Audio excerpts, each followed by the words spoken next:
Hi friends, நம்ம இன்றைக்கி சந்தைக்கு போயிட்டு வந்தாச்சு. காயெல்லாம் கொஞ்சம் கம்மியாக தான் வாங்கிட்டு வந்துருக்கேன். ஏன்னா வீட்டில் வந்து கத்திரிக்காய், வெண்டைக்காய், பீக்கங்காய் இருக்குது. அதனால் கம்மியாக தான் வாங்கிட்டு வந்துருக்குறோம். பாருங்கள், அது கொசுவாரம் கிடைக்குது. சந்தைக்கு போயிட்டு வந்து எல்லாம் எடுத்து வச்சுருக்கோம்.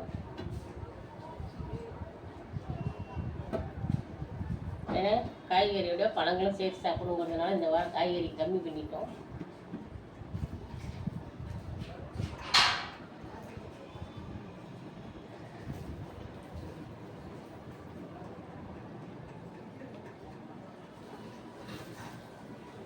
அவ்வளோதாங்க ஃப்ரெண்ட்ஸ், அவ்வளோதான். இது வெங்காயம் பாருங்க, நல்லா வெங்காயம் பாருங்க ஃப்ரெண்ட்ஸ். கொஞ்சம் காய்கறி, கொஞ்சம் பழங்கள், கொஞ்சம் கொஞ்சமாக சாப்பிட்டு தான் நாங்கள் செஞ்சுக்கிட்டு இருக்கிறோம். முடிஞ்ச வரைக்கும் காய்கறி அப்புறம் சாம்பார் இது மாதிரி தான் நம்ம குழம்பு போடிக்கிட்டு இருக்குது. அதனால் கம்மியாக தான் வாங்கிட்டு வந்தேன். பாருங்கள் ஃப்ரெண்ட்ஸ், சத்திக்கு வீட்டு வந்து நீங்கள் என்னென்ன வாங்கிட்டு வந்தேன்னு கமெண்ட் பண்ணுங்கள். பிடிச்சிருந்தால் லைக் பண்ணுங்கள். பாய். ஓகே ஃப்ரெண்ட்ஸ், பாய்.